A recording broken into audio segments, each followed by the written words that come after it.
Are you getting rid of the snowblower? Is it okay if I take it? Thank you.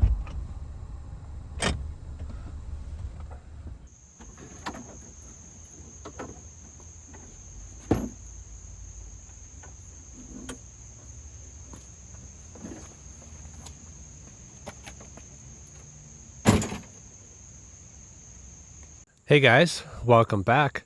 So today we are working on the single stage 2-stroke Yard Machines snowblower. This machine, it was pushed to the curb.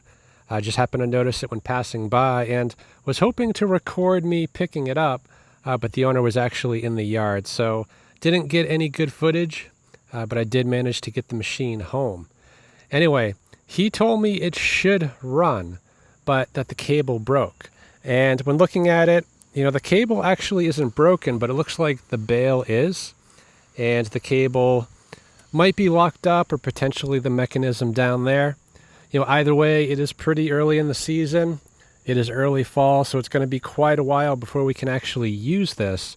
But I'm thinking for now, you know, let's get this pressure washed. There is actually quite a bit of dirt on the underside, so we'll get it cleaned up, get it inside, figure out what parts we need to order, and hopefully get this up and running in time for winter.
All right, so now that we get it in here, we can get a better look at it.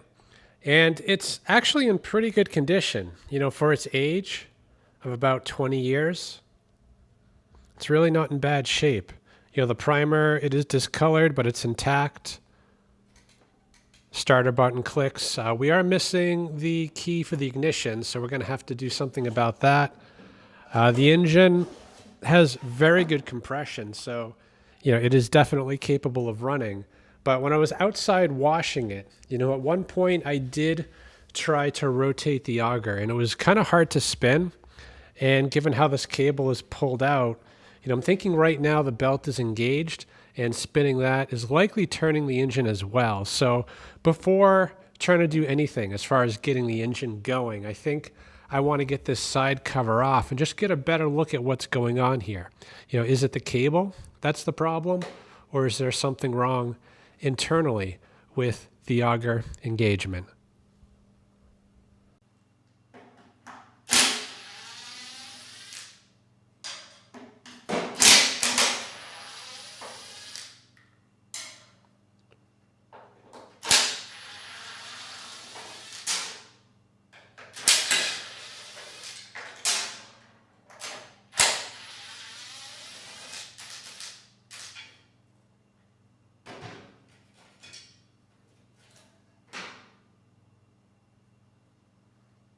Well, there's your problem. This belt, I'm not sure what happened to it, but it is completely destroyed, and it looks like it's jammed behind this pulley.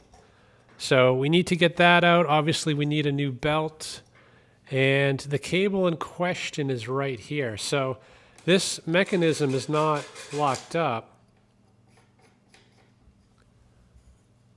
So I don't think we have an issue there. I think the cable must be stuck in the sleeve, although kind of surprising because it doesn't look rusted. So there is a good chance we might be able to free that up. So let's try to get this belt out, maybe clean up the pulleys a little bit, and then we'll spend a little time on this cable, see if we can't free it up.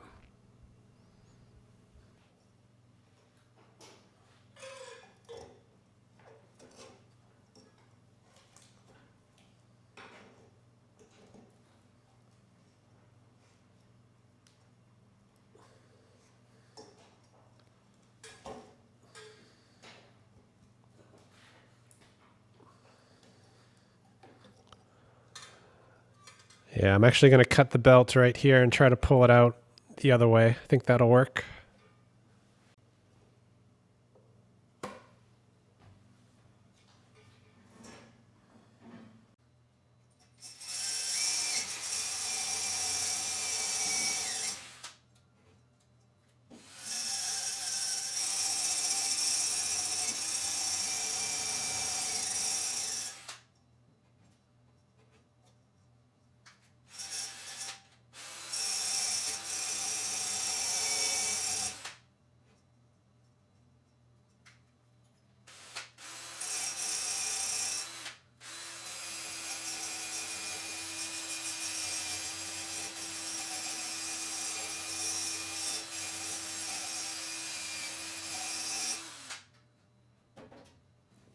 We've got one chunk of belt right here.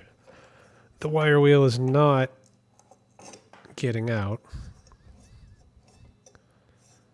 Okay, so the pulley, it needs a little more cleanup for sure. You want to make sure that the inner V, is as smooth as possible so it doesn't chew up a new belt. But what happened to that belt, I don't think it was chewed up. It looked like it just rotted and disintegrated. So I'm going to do the same to this tensioner right here, as well as the drive pulley, and then we can move on to the cable.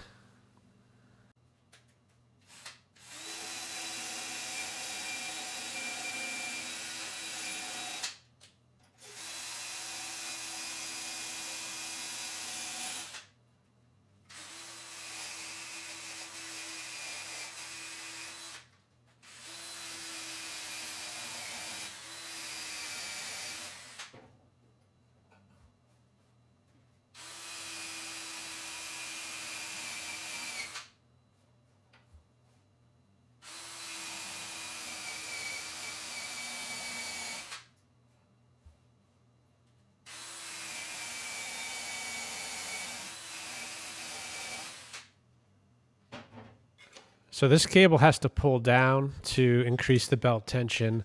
And right now, there is slack in the cable up there, so this should be able to pull out in that direction, but it's not moving at all. So we're going to get a little penetrating oil in down here. Do the same from the top, and then just work the cable back and forth. It's either going to free up or it's going to break.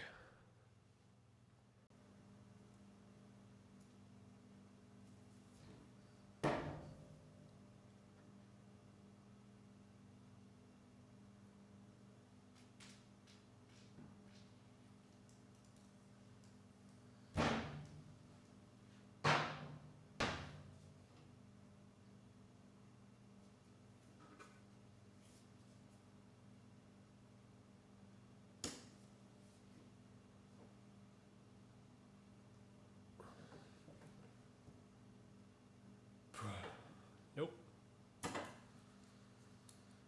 So the cable is not budging at all. So I'm just going to pull it off the machine.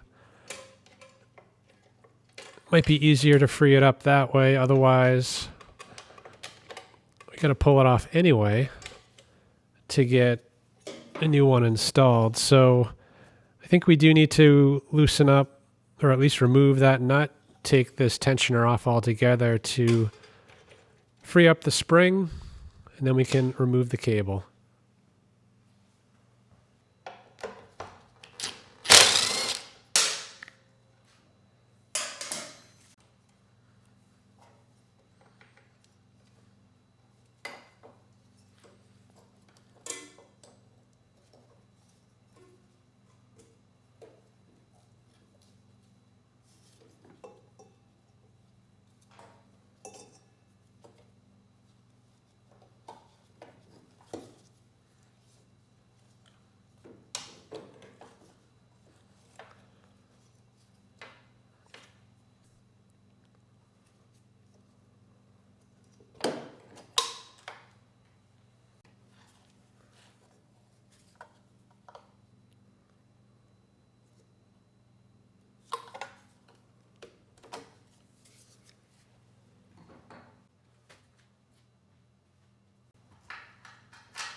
I'm just going to flex the cable a bit,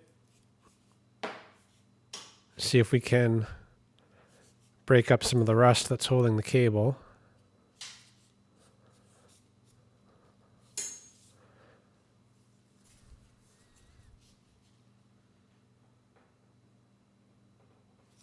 No.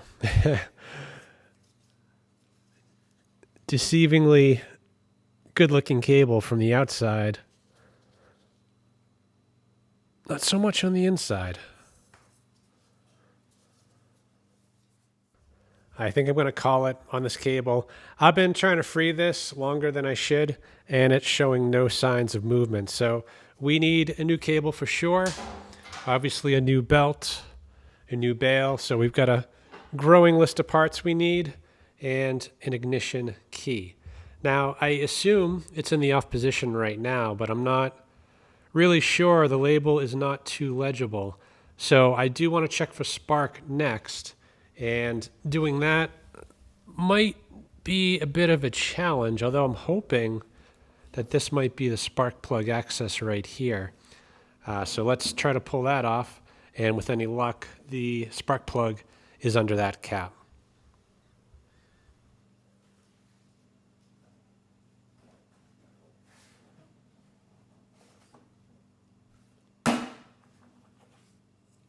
Okay. And there's the plug. Not great access for sure, but we do have access. So I'm going to try to get the inductive tester on here. It's probably not the best tester as far as testing how strong the spark is, but at least we'll know if there is spark on that plug. And ideally this would go on the spark plug wire, but we don't have access to it. And as long as you get it in the proximity of the wire, it should pick up if there's spark. Right now it says low. And when we pull the engine over, it should turn green, indicating that the spark is okay.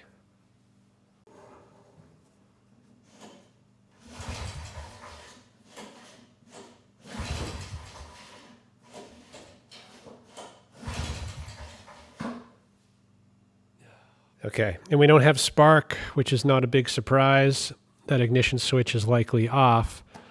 But what is a surprise is as I was pulling it over, I had debris falling out from the engine area. So Fluffy may have made a nest in there. So let me get the camera under there. I'll pull it over a few more times, and we'll try to see where that's coming from. Yeah, and actually I don't need to pull it over anymore to know where that's coming from. It's behind the blower housing and likely in the cooling fin. So without a doubt, we do need to open this up and clean it out. And to do that, we actually have to remove this top cover here. So let's start pulling some bolts and get better access to the engine.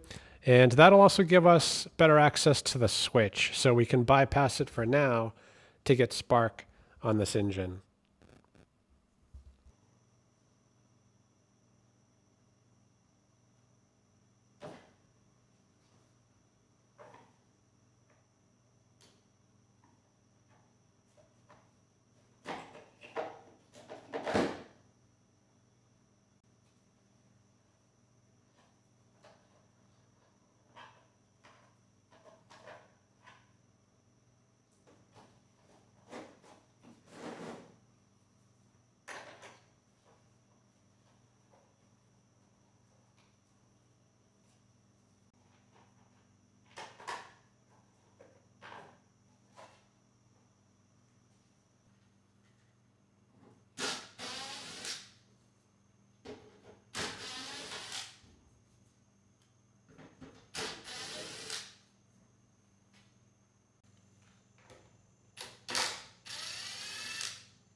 All right, so that right there is the primer line, which we need to disconnect.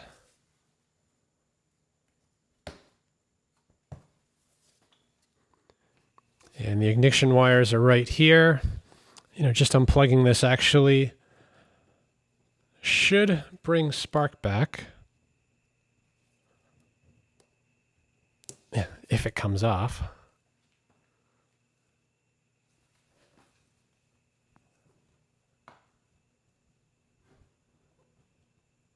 Which it does not.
And it wasn't too bad, but we are finally in. And this is the reason right here. There is obviously a critter nest in that blower housing, so that absolutely has to be cleaned up. The carburetor also isn't looking too good. The throttle plate, it's actually locked up solid. So yeah, the carb needs to be cleaned, and the switch, I couldn't disconnect it for some reason, so I'm going to work at that right now. I want to check for spark and compression before we go much further on this.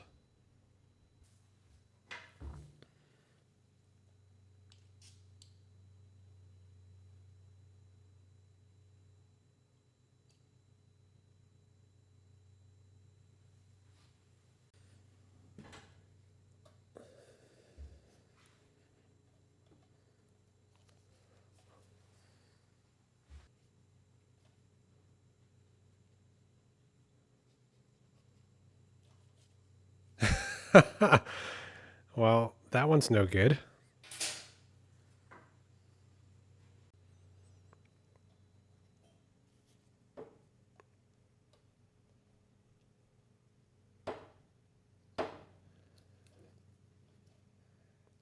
Okay, we've got it.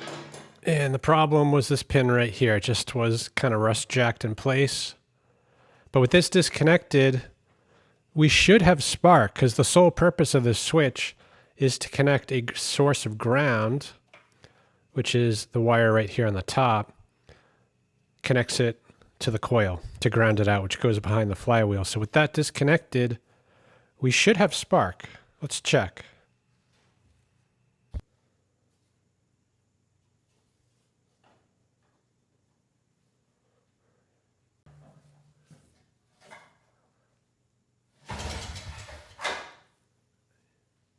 Okay, we've got spark, and it feels like we have compression, but let's just put a number to it and see where it's at.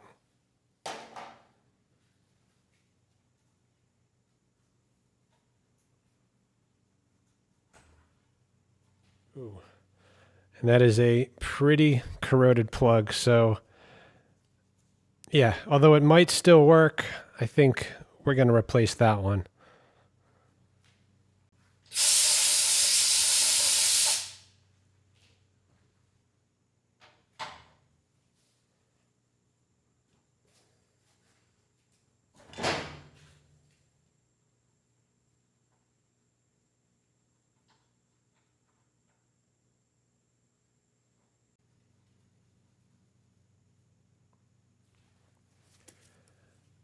So on an engine like this, you want to have, I would say, at least 100 PSI to run halfway decent.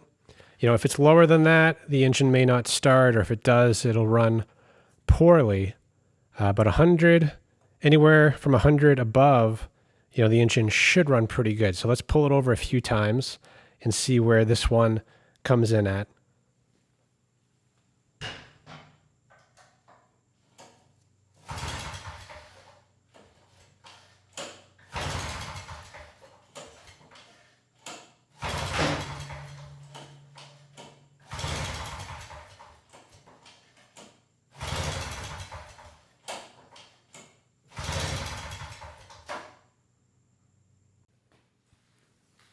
Yeah, not as good as I was hoping for, but we are at 105. I was hoping we'd see something closer to 120 or 130, but even at that, it should run pretty well. So I'm thinking, before we clean everything up, let's just get a little bit of fuel down in the cylinder. Throw the plug back in, pull it over, and just make sure this thing comes to life. A little bit of two-stroke fuel, and I don't have a new plug to replace this one, but I do have a used NGK that cross-references to this plug number. So I'm going to go with this one for the test, and when we order parts, we'll get a new plug.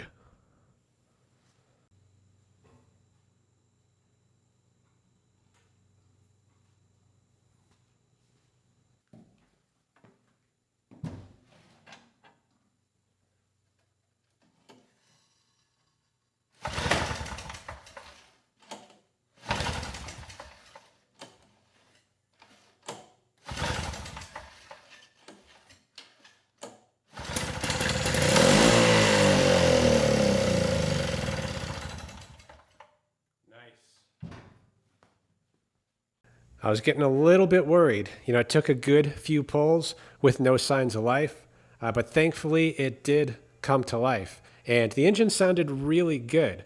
So I think we have a good engine. Of course, a bunch of debris went flying out as soon as this thing started. So without a doubt, we need to evict the critter. We need to clean the carb. And I think once we do those two things, the engine should be good to go. So initially, I thought this was going to be pretty easy to pull the blower housing off. You just have a bolt on the top, one on each side, and a couple on the bottom. But I'm not so sure about that anymore because the blower has to come forward to come off. And there is what looks like a stud going through the blower housing. And this piece right here, I was going to say, I think it's part of the frame, like it's welded in, but this is actually almost like a crutch. So this piece is not welded to that one. So if we remove this crusty nut, this piece should actually just pull right out of the way, and then we can clean stuff up.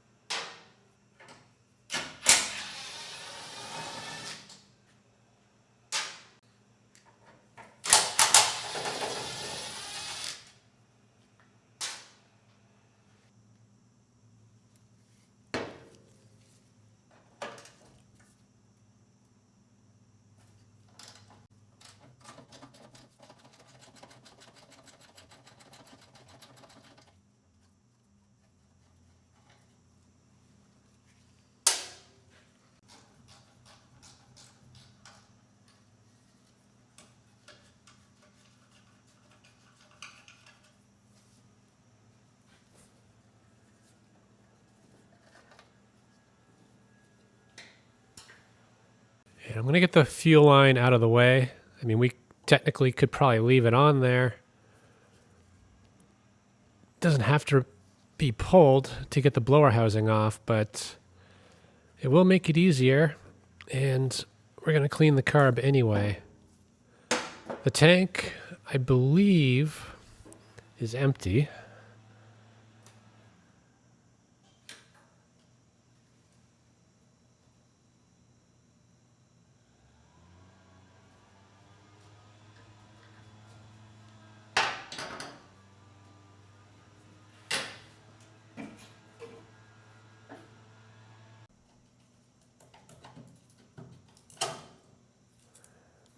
All right, time for the big reveal.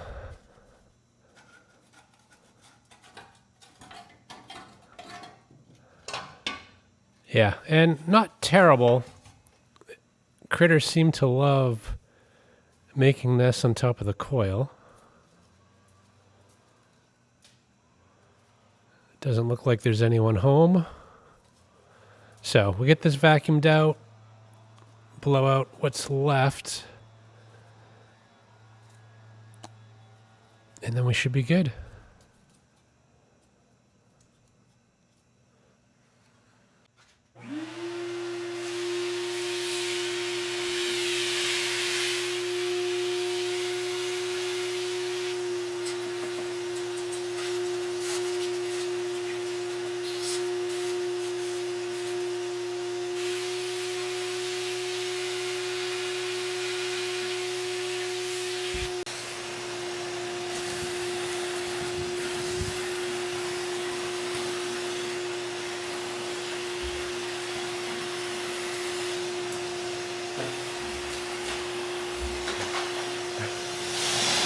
I think I just vacuumed up some hardware.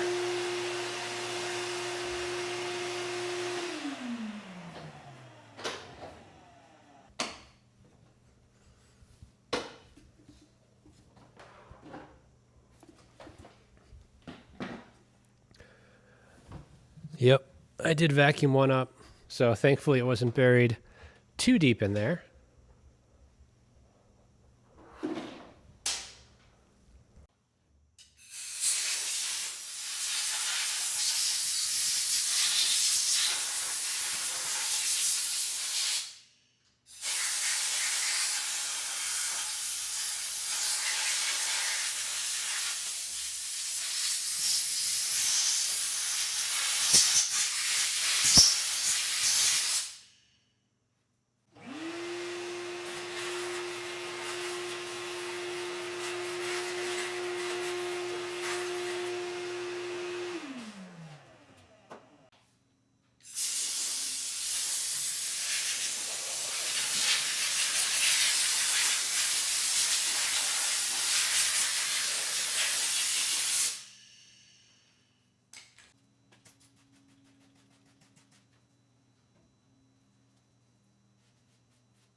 Yeah, I noticed while cleaning out the mouse house, we do have damage here on the wire. A lot of the insulation is chewed off on one side. So although the coil is still good, this right here is going to cause problems at some point. So it should really be replaced. And I might have another that'll fit this engine. So I'm going to take a quick look and see what I have. Actually, I think we might be in business here. So I had a friend give me a bunch of parts. He was fixing small engines for a while, but kind of got out of that. And in that bin of parts was this coil right here. It is a clone part for Tecumseh engines. Now, I don't know for sure if these are the part numbers for this engine, but at least from looking at it, it seems to be the same width, and it appears to be for this size flywheel. And the wire is going to reach the plug without issue. So this, I believe, will fix that problem. So let's get this one off. We'll get this one installed and gapped, and we'll test it real quick. Make sure it has spark still.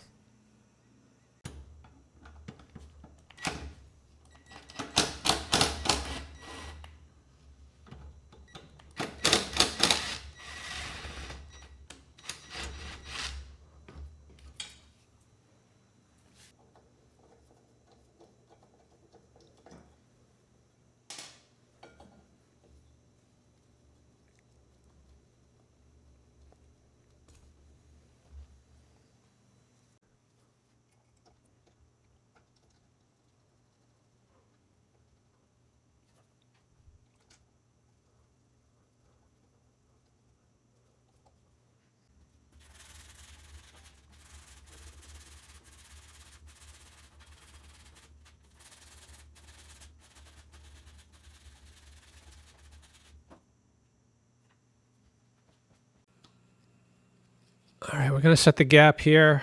The coil should be 0.010 of an inch between the flywheel and the coil. So a typical business card will give you that gap.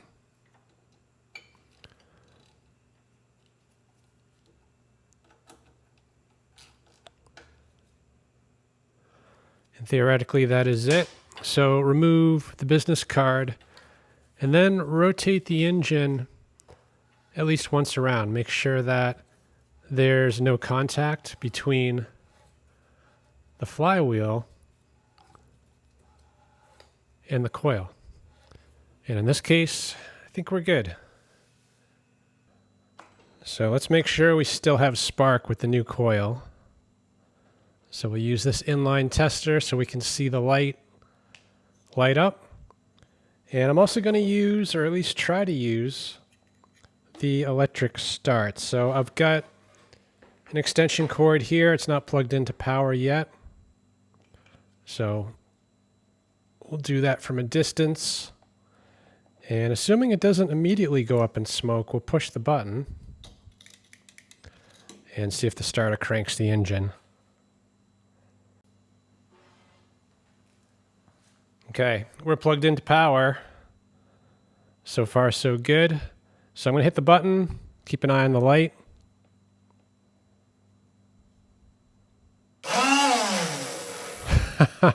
All right. So the button works, the bridge rectifier works, the motor works, the Bendix, not so much. Let's try to free that up.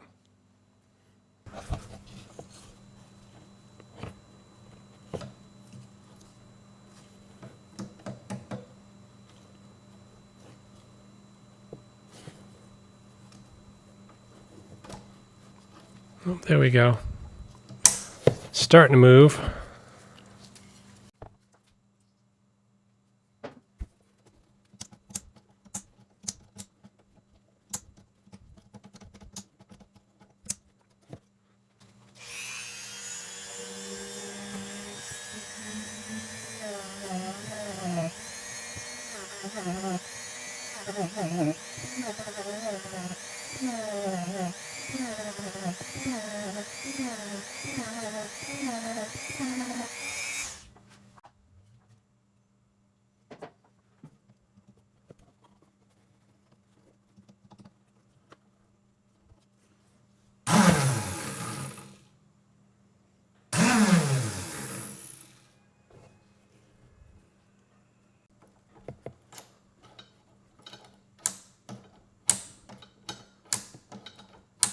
All right, I think this is gonna work.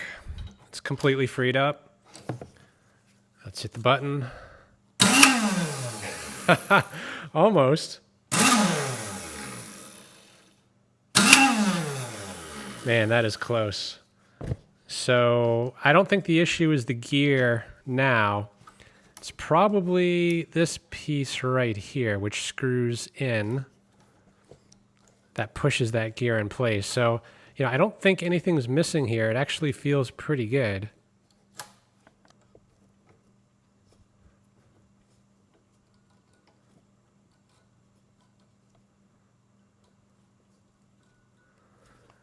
Yeah, so something isn't quite right. I'm able to rotate the motor, and the gear is not rotating. It's just spinning in the shaft. So that's why when I hit the button, it does seem like the gear engages, but the motor doesn't spin the engine.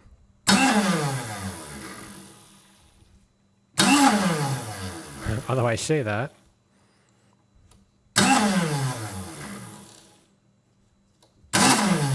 Yeah, like that time it definitely got on the teeth and nothing happened.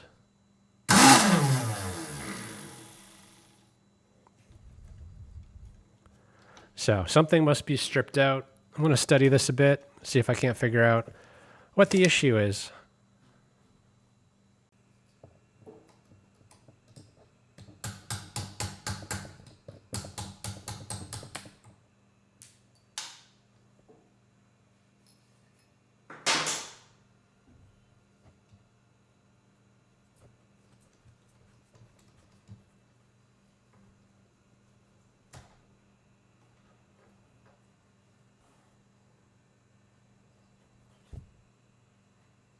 So there is nothing here, you know, as far as like a locating pin.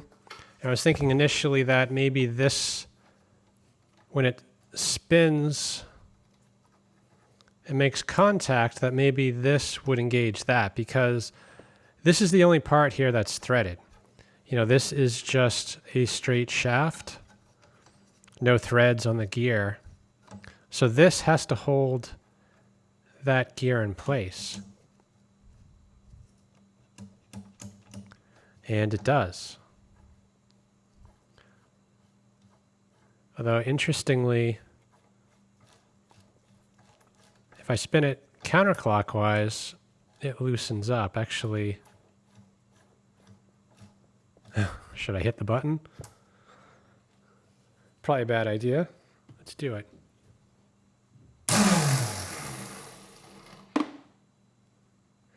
Yeah, something's definitely right here. Not right. So I just double checked the parts diagram, and it does appear that we're missing a part. You know, the spring is correct, the Bendix gear is correct, and this plate is correct, but there's supposed to be friction material between this plate and the Bendix gear.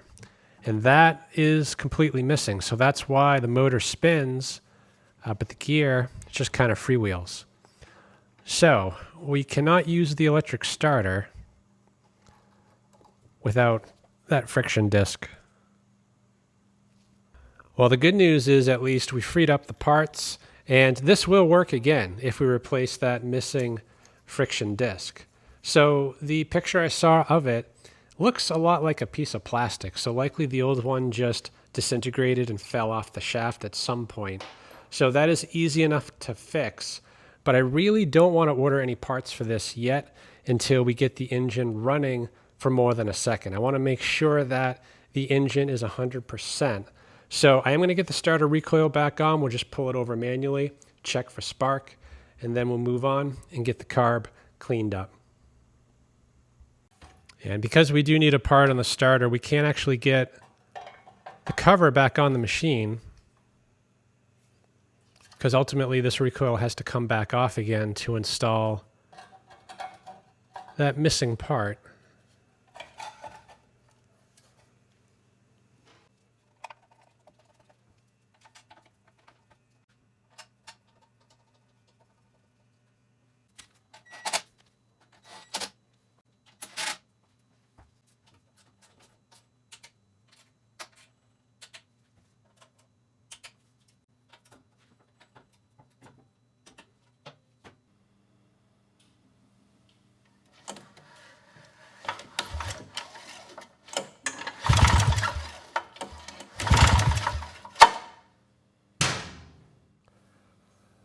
Okay, good. So the new coil seems to be working just fine.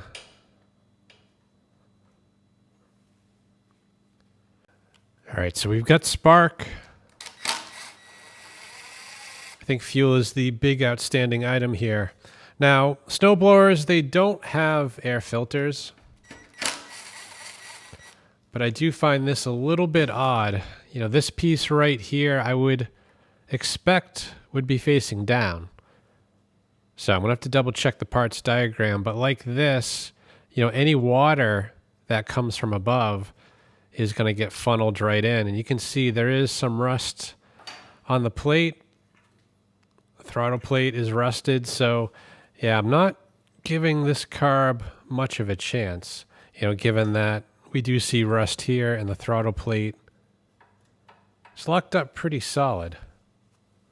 But let's get it opened, or I should say, let's get it off the machine.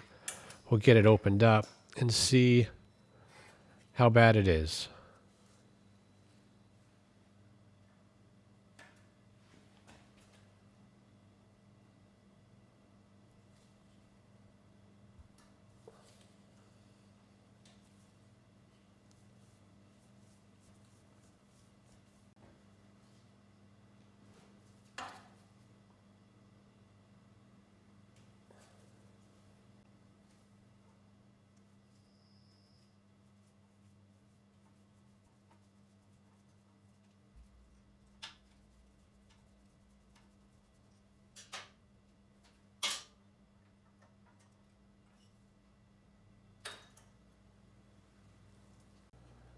All right, let's have a look inside of this carb.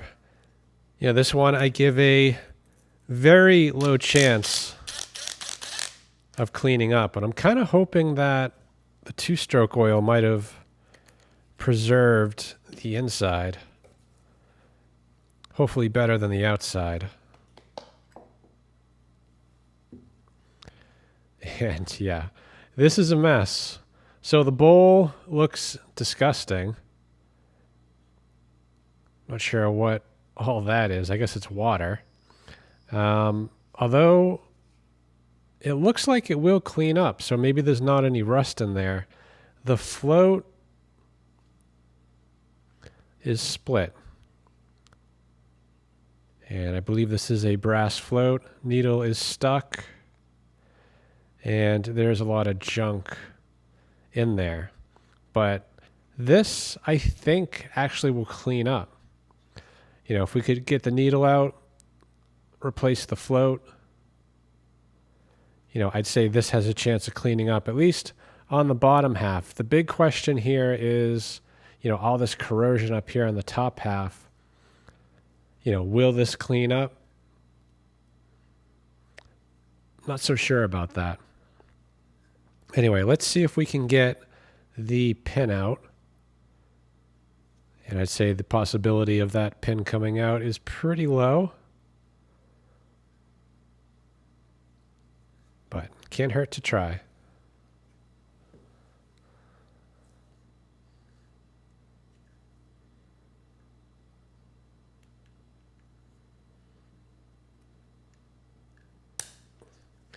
It moved.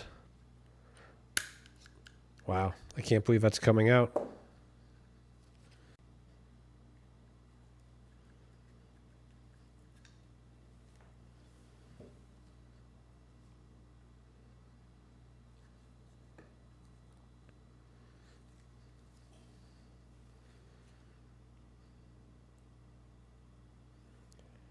Okay, needle is out. So, yeah, maybe this one isn't quite as hopeless as I thought. So, I'm going to spray this down a bit. We'll try to work this throttle plate and maybe scrape some of that corrosion off. So, if we can get this moving, then there's a pretty good chance that this carb can get the engine to run again. How well? I'm not sure, but hopefully good enough, because I already checked my stash of Tecumseh carbs, and I don't have anything like this one.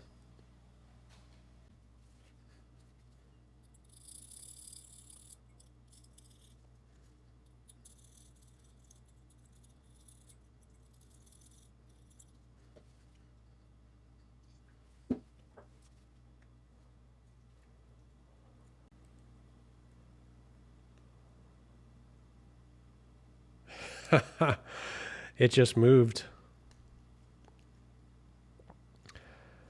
So there is hope. It's not moving much, but that's okay. If it moves a little, then we can work it back and forth until it moves like it should.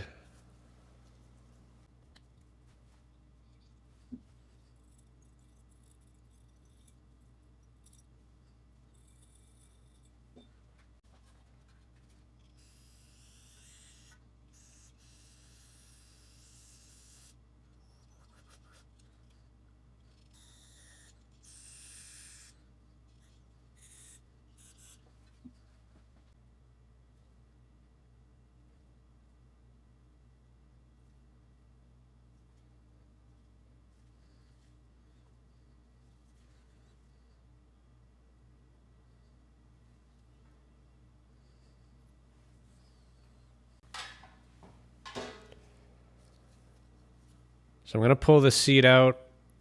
I give it a very low chance of working, so we'll have to get a new one in.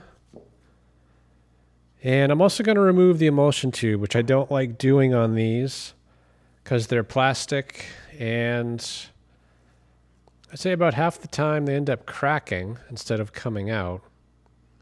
And ideally you should remove the plate, just pull the shaft out and you get a straight shot in there. But in this case, don't think that's going to be a great option here. But I might be able to get in there.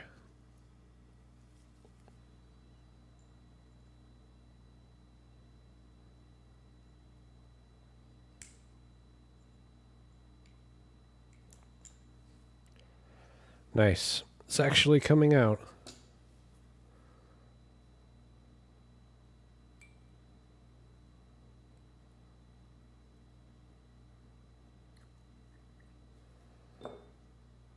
So there are 2 O-rings on this emulsion tube. We'll have to replace those when this goes back in. Let's get this primer line off.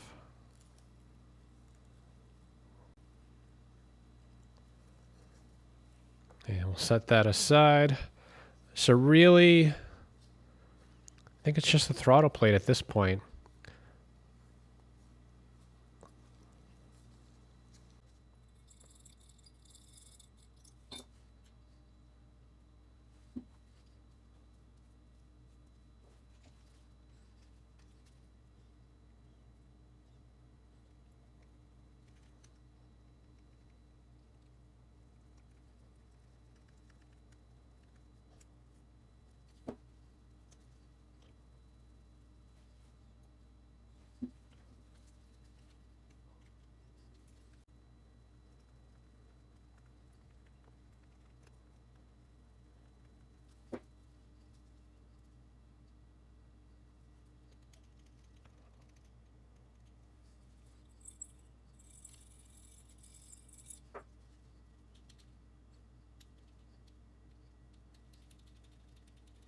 Well, throttle plate, it's moving quite free, but it's not fully closing.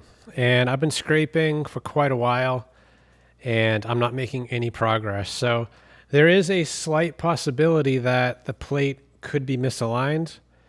And to fix that, we need to crack this screw loose, which normally I'd say there is no chance of that, but this Carb has been surprising me at every turn. So let's see if we can find the right size Allen wrench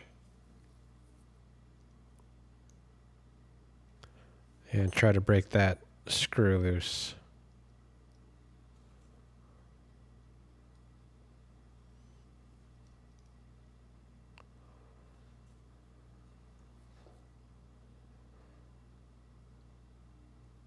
Wow, it just broke loose. So that means we can adjust the plate.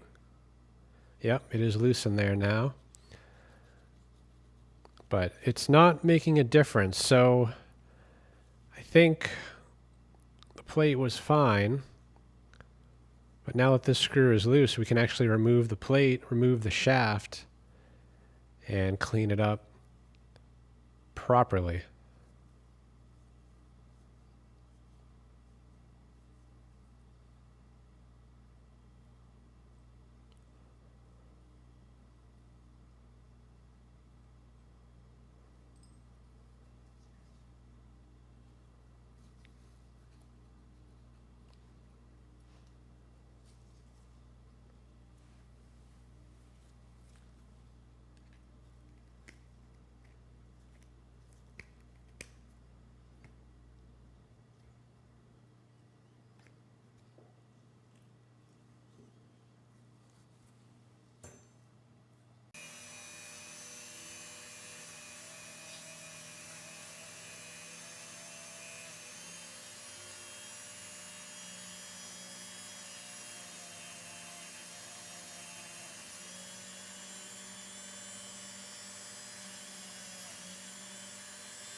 So the throttle shaft moves freely and has full range of motion. So I guess the big question is, when we add the plate back, are we going to continue to have that?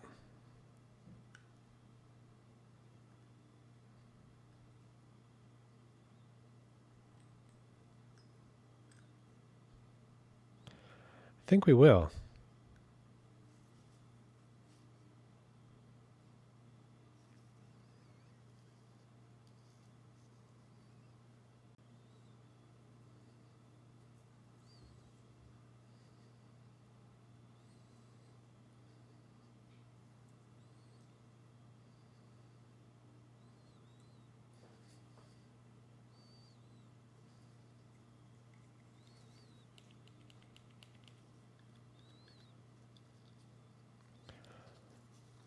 Okay, it is aligned.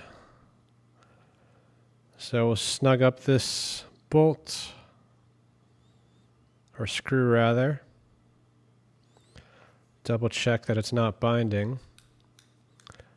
And that throttle, it moves like new. So yeah, who would have guessed?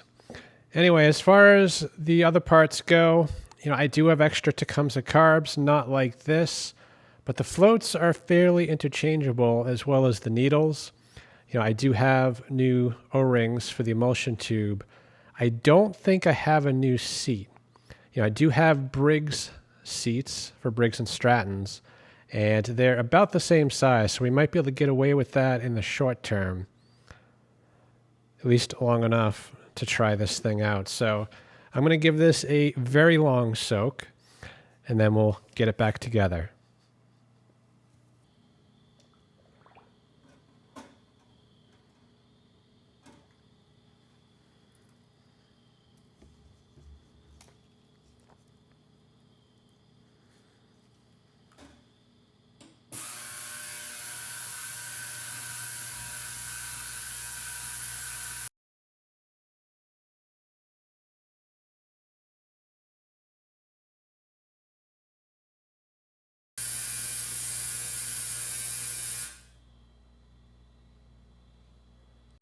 It's hard to believe it, but this carburetor I gave really no chance of cleaning up, never mind freeing up.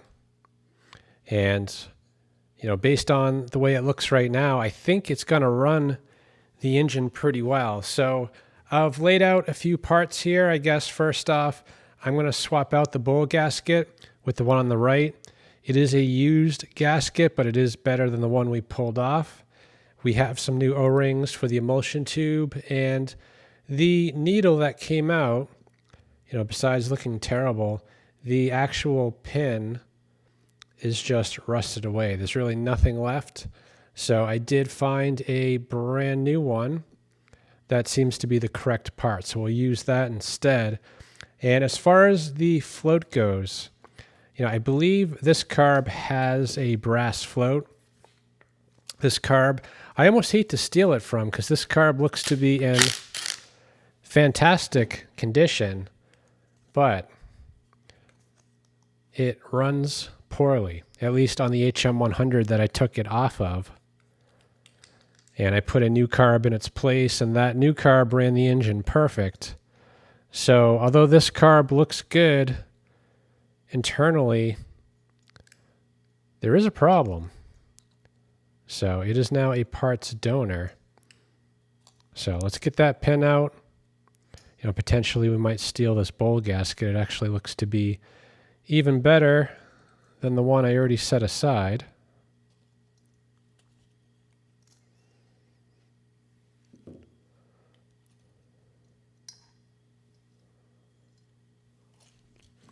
That's what the float should look like.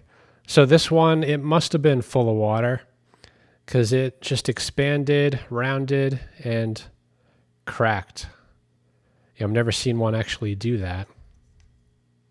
So we'll set that aside. And I guess the one thing I didn't take out was a new seat. So I did find a Tecumseh seat. I have just one, so we'll give that a go. And if for some reason I ruin it, we do have some Briggs seats. They're very close in size, not perfect. But this one I think should do. So actually, let's get this in first. The ribbed side should go down.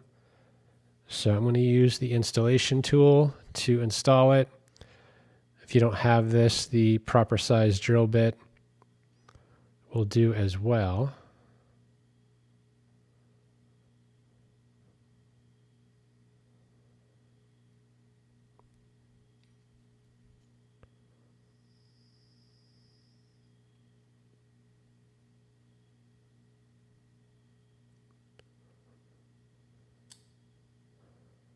Okay.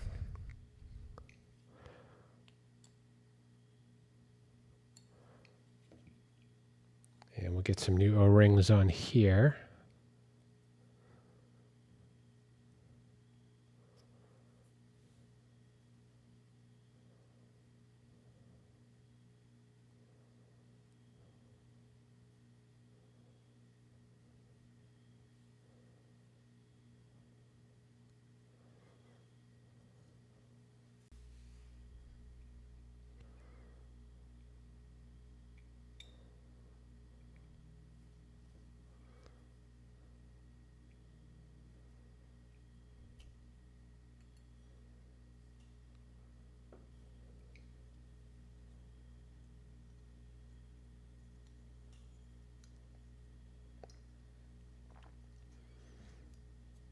And this float is adjustable, so we can fine tune the float height, but it should be pretty close. And you can see now that we've pushed the seat fully in, that float is just about parallel with the body, so I think that'll do. So let's get the bowl seal on.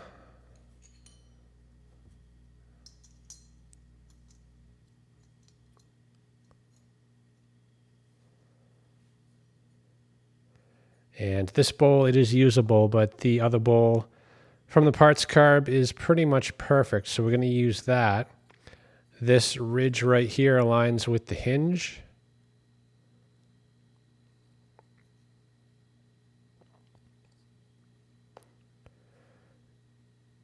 And we'll get the main jet installed.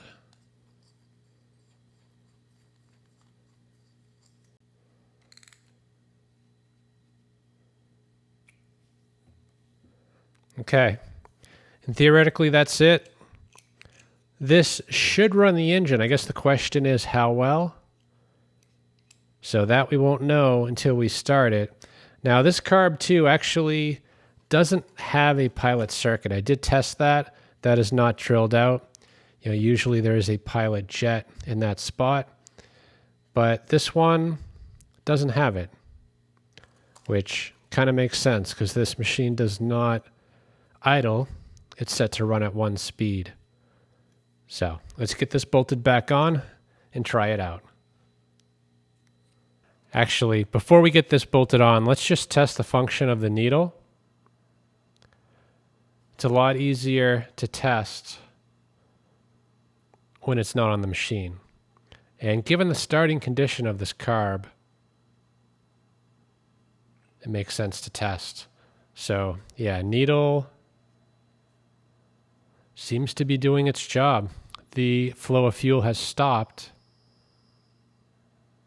So I'm going to give this maybe 20 minutes, and assuming the level is steady, then we'll get this installed. Yeah, I think we're good. It's been about 20 minutes. Fuel level is pretty steady. It might have dropped a tiny bit, but we're not flooding over. So let's get this installed.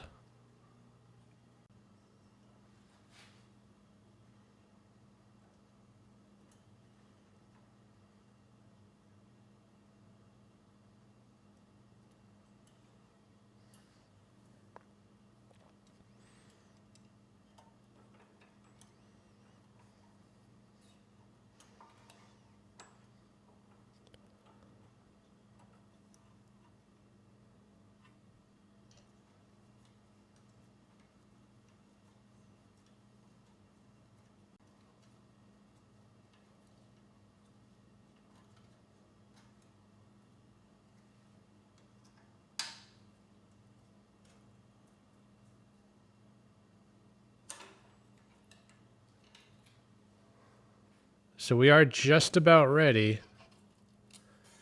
I do want to add this support back before trying to start the engine.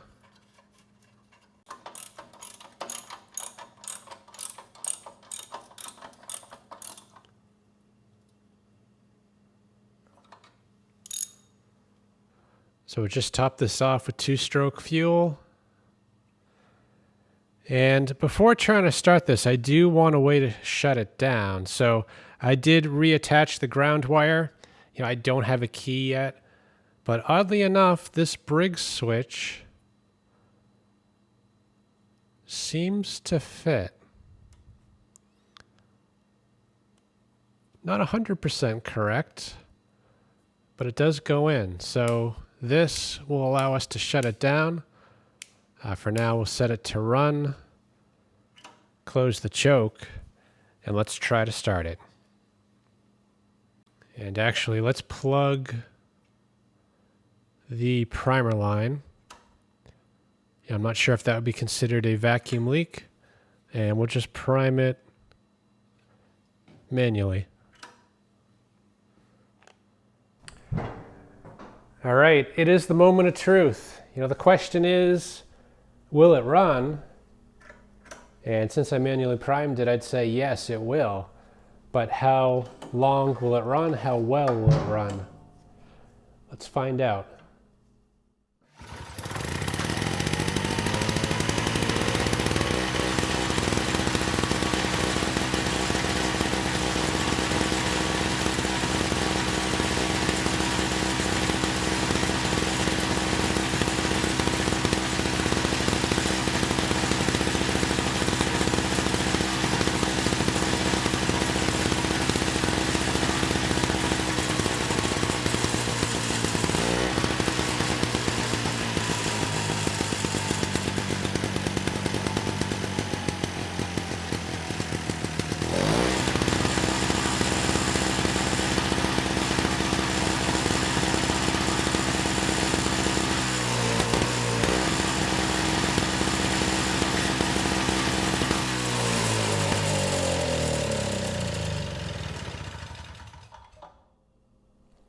Nice. It's hard to believe it. This carb really should not have been able to do what it just did. But yeah, can't argue with the result. It started first pull. Turned the choke off right away and the engine ran absolutely perfect. So I am going to place an order for the parts we need. And when they arrive, we'll finish this up. All right, so it's been a few days and we've got most of the parts we need to finish this up. And I think the big exception just being the set of keys for the ignition switch. But we do have the new cable to engage the auger. We got a new belt, new plug, and the friction disc for the starter. So let's start there. Let's get this installed, make sure the starter is good to go, and then we'll get the rest of these parts on the machine. All right, so we're going to put the spring on first, then the gear,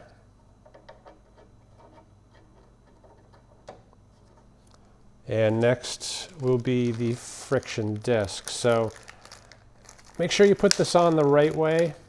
One side is flat and the other is kind of rounded. The rounded side goes in towards the Bendix gear. And then we need the plate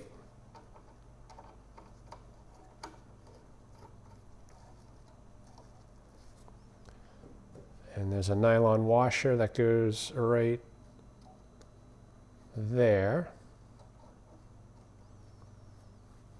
And then we just install the clip to hold it all together.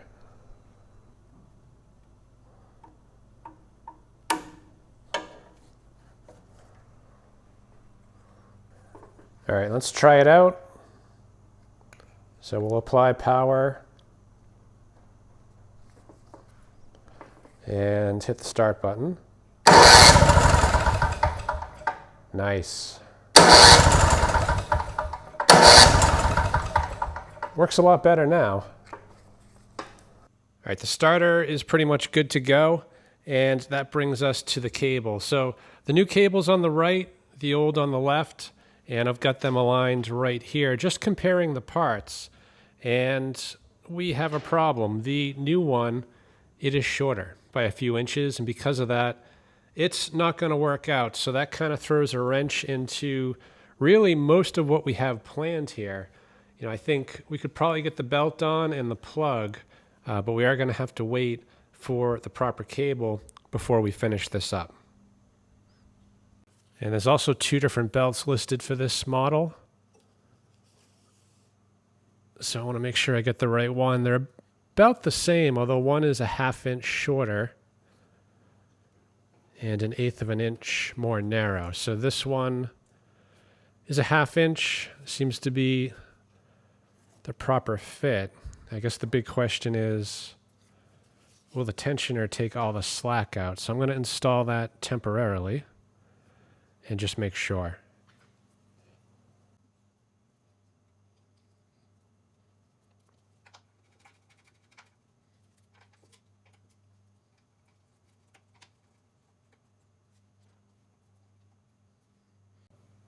Yeah, I think the belt's right, but the tensioner isn't fitting very well. So I don't know if it's damaged. Or maybe I just need to tighten it up a little more. but the alignment between these two pulleys isn't great. So yeah, let me torque this down a little bit better, see if that corrects the problem.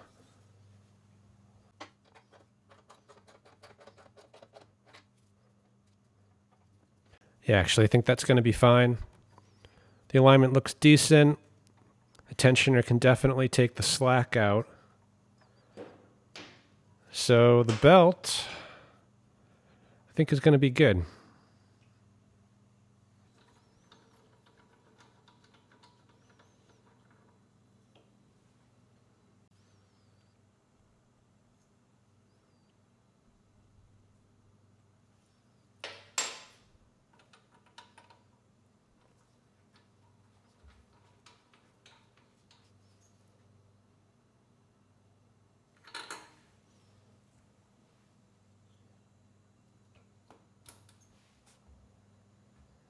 So we're kind of dead in the water until we get the correct cable. So that'll be here in a couple days.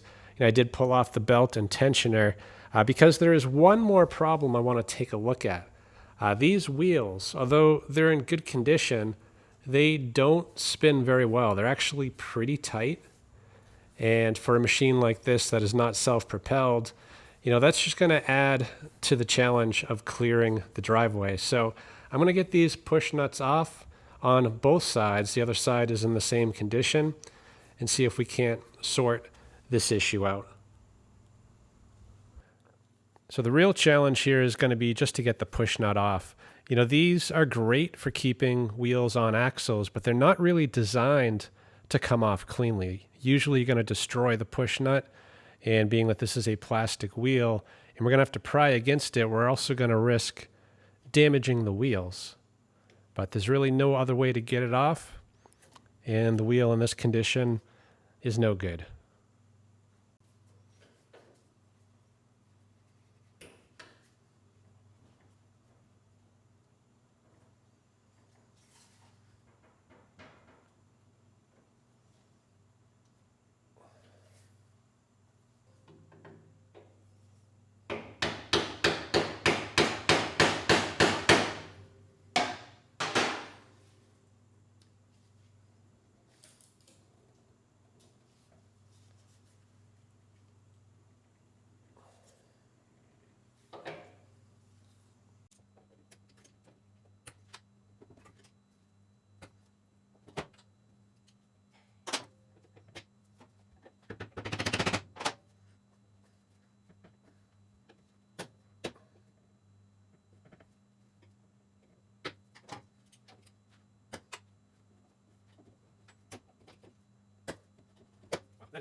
Down the center.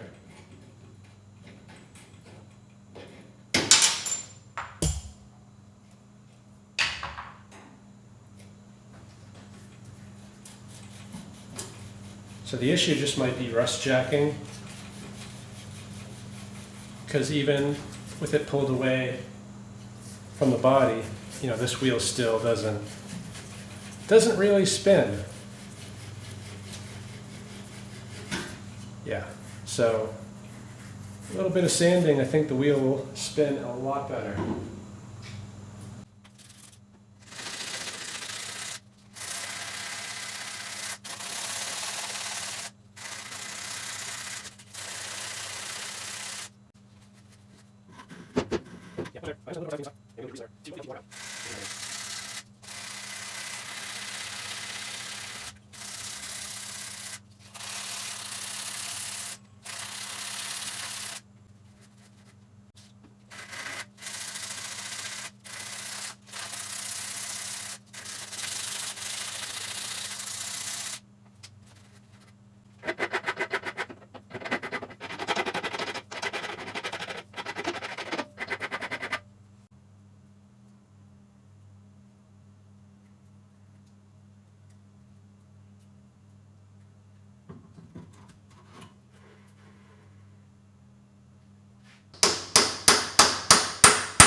It's crazy how just such a small amount of rust can hold something so tightly in place.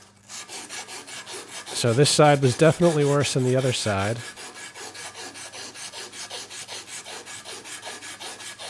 But now that it's off, it's not going to take much to clean it up. And we'll put some grease on here, and just like the other side, this one should spin free.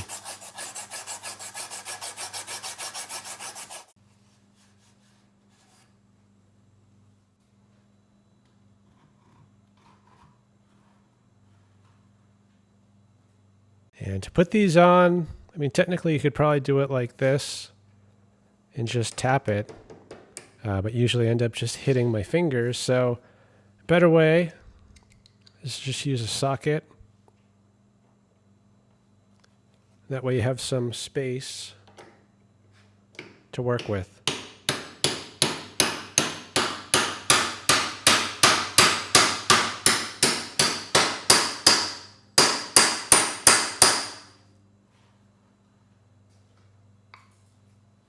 Yeah, definitely wasn't expecting it to be as hard as this was.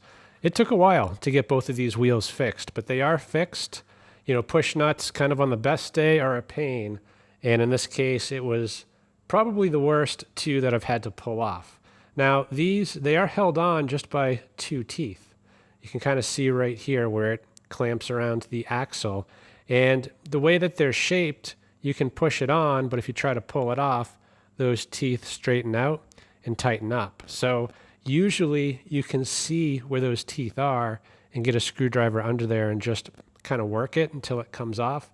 And other times you can clamp it with vice grips kind of opposite where those teeth are and just twist and pull, and you can eventually get it off. But the ones that were on there were not moving at all, so cutting it off was really the only option. Anyway, we've done all that we can for now. The correct cable and the keys should be here tomorrow. So when they arrive, we will finish this up. So deja vu, but this time we do have the correct cable. It is the same length as the one we're trying to replace, and we finally do have the keys for the ignition switch. So let's finish this up.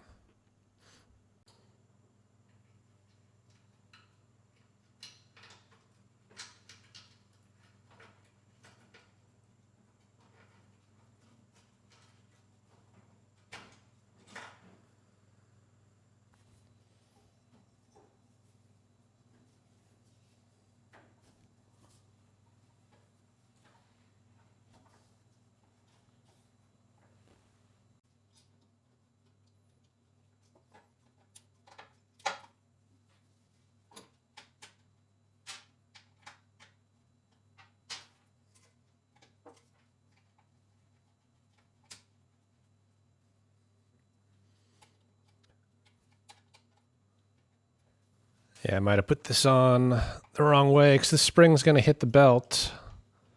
So instead we need to fish it around back, I think. Like that. And then we've got this spring right here. There's a notch that catches it. And there's one up above as well. So we'll get that in place.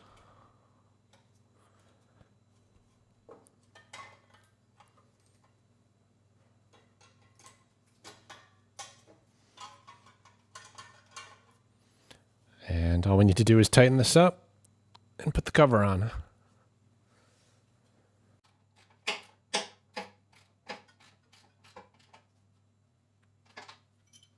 All right, and let's do the handle. I'm actually going to leave this cover off until I'm sure everything is working as it should. So we're going to have to double check this with the new handle. There's actually a couple holes this could go in. And even if this wasn't bent, I think this would be crooked, if we used that hole. So I'm thinking it may not be the right one.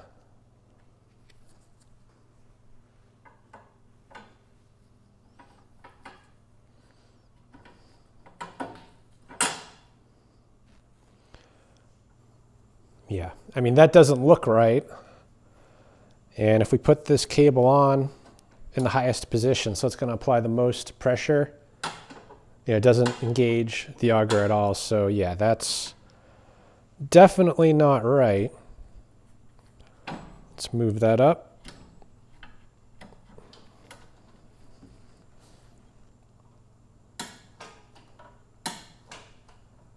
Yeah, that looks correct.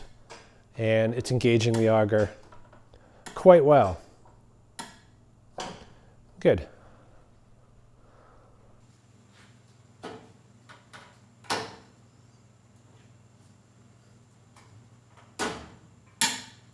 That works well.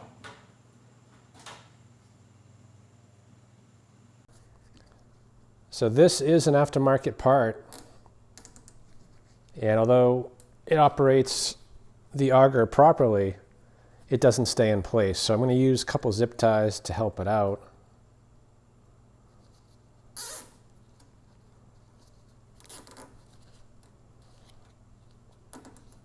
And we'll make them nice and tight. And let's try it again. Yeah, not ideal,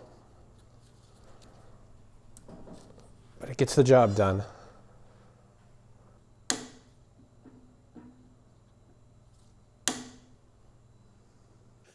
And the last thing here is the switch.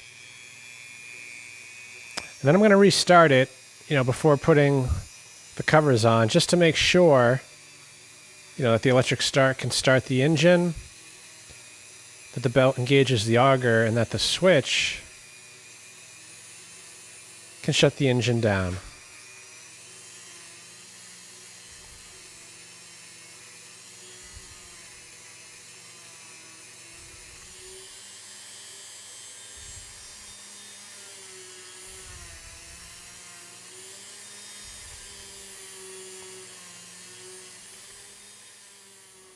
Get this reconnected. I think that's all the way in. And I'm not sure which way is on, so we'll get the key installed.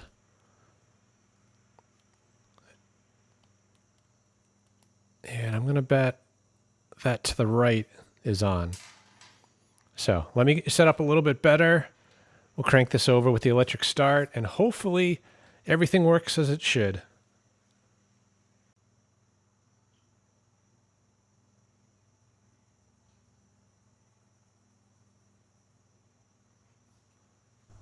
All right, let's try this out. We are refueled, plugged into the electric start. So let's turn the choke on, try it out.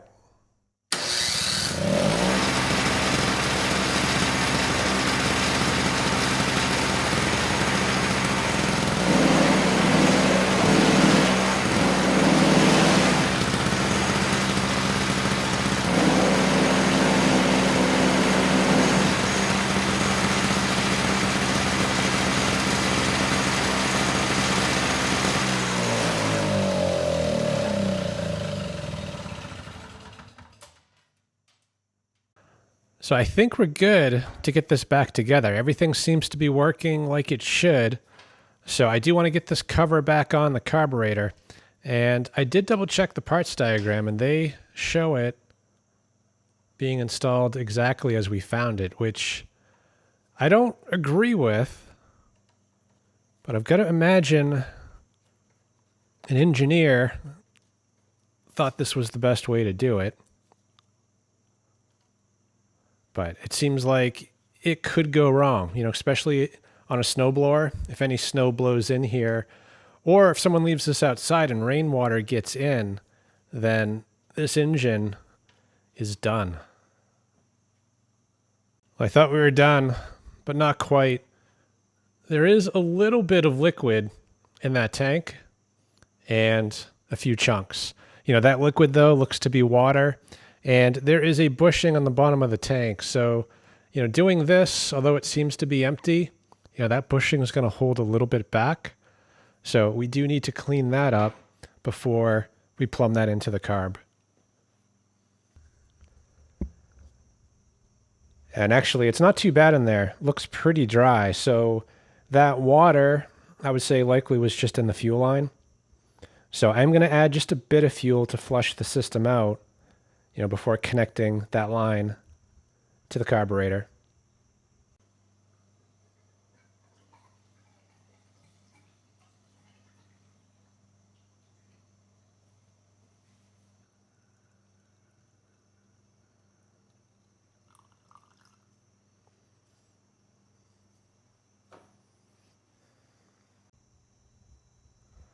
All right, so that problem's all set, but we do have another. I noticed there was a chunk of something in the bottom of the tank, so I fished it out, and it looks like part of the seal, you know, for this cap. So this is going to leak. We're going to need a new, or at least a used good one of those, which I don't think I have. So I might have to order something up to make that work right. You know, either way, you know, that's something we can add at the end. You know, there's nothing holding us back here. So let's get the fuel line and the primer line reconnected, and then we can start getting on the rest of the covers.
It's impossible to get the camera up there, but I'm just connecting the primer line and then lastly the ignition wire.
It's coming together pretty well. So the biggest outstanding item we have is just to add the chute back, which is easy enough to do. But before I do that, I do want to improve on this handle a bit.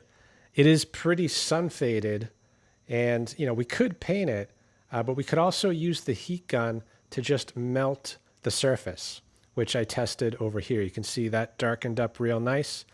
Still not new, but a lot better than what it is right now. So let's do that to the rest of this handle, and then we can finish it up.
I think on this side, we probably need a nylock nut. This is just going to spin out under vibration. And if you tighten it up, then the chute doesn't move and you can't adjust the chute. So I think the idea is to leave this side a little bit loose, and the other side has a knob that you can crank down on it to lock it into place.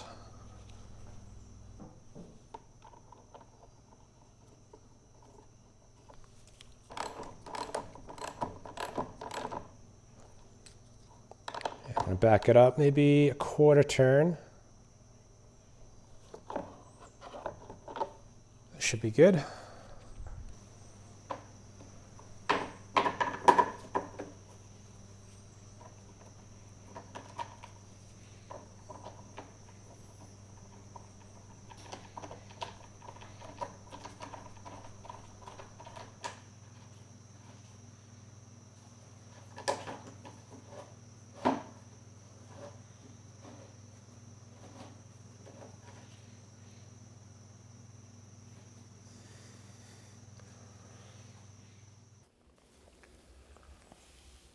I think today's the day.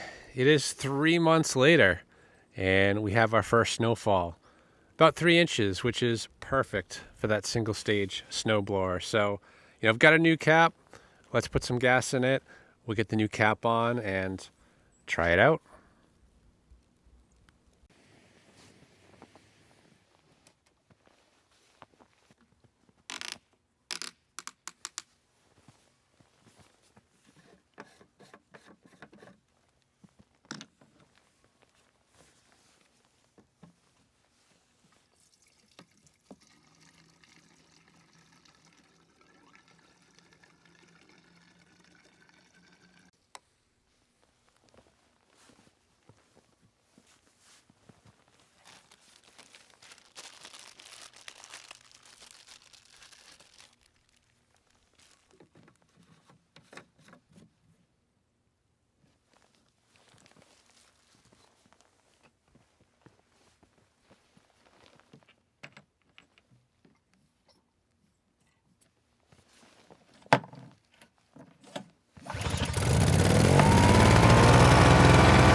All right, guys, and that is pretty much it.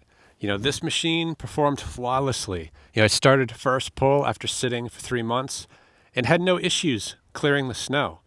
We actually got a little more than I thought. I would say closer to 4 inches.